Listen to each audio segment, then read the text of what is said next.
all talked about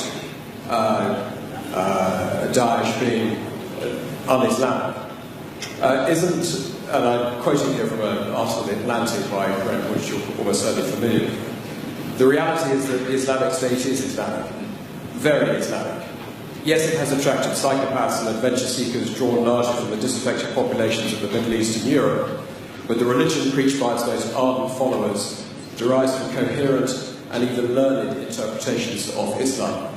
And the article obviously goes on to advise us to base our strategy on countering Daesh with that understanding in its heart, and I invite you to comment on it. Every religion has perverts and psychopaths who try to hijack it. ISIS is as much Islamic as the KKK is Christian. Don't they have a cross? Don't they do everything in the name of religion and Christ? Don't they believe that Christ compels them to lynch and kill people of African descent?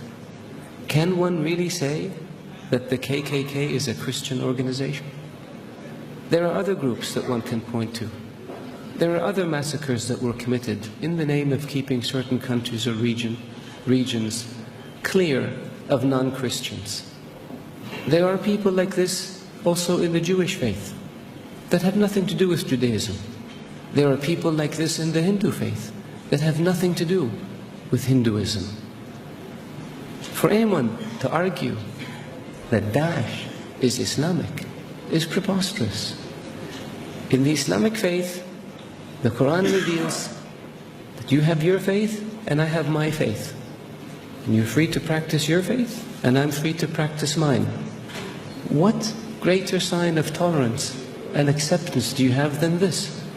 In the Islamic faith it says, he who kills an innocent soul is as if he has killed all of humanity.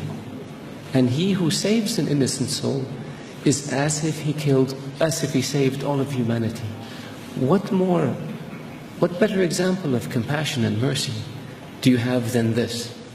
So if you look at what Daesh says and you say it's in the scriptures, doesn't the Old Testament say an eye for an eye and a tooth for a tooth?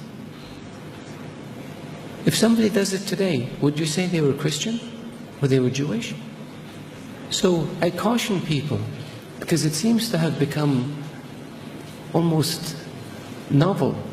Not novel, it's become the flavor of the day to try to read things into Daesh or into Islam that are not there.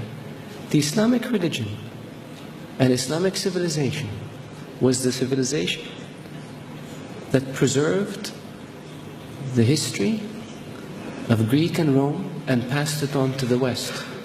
Western civilization would not exist without the Islamic Arab civilization. The Islamic civilization and the Islamic Arab civilization was the civilization that connected China with Europe. So it was global. The point I made early on about being an intermediate civilization, this is what I mean. So if Islam was intolerant and Daesh represented Islam, would Islam have preserved Aristotle and Socrates and passed it on to the West? Would Islam have connected Eastern civilization with Western civilization? Of course not. So I urge you, all of you, to be careful when it comes to making generalizations or to accepting generalizations that have no basis in fact. Thank you. Thank you, Mr. Yusuf.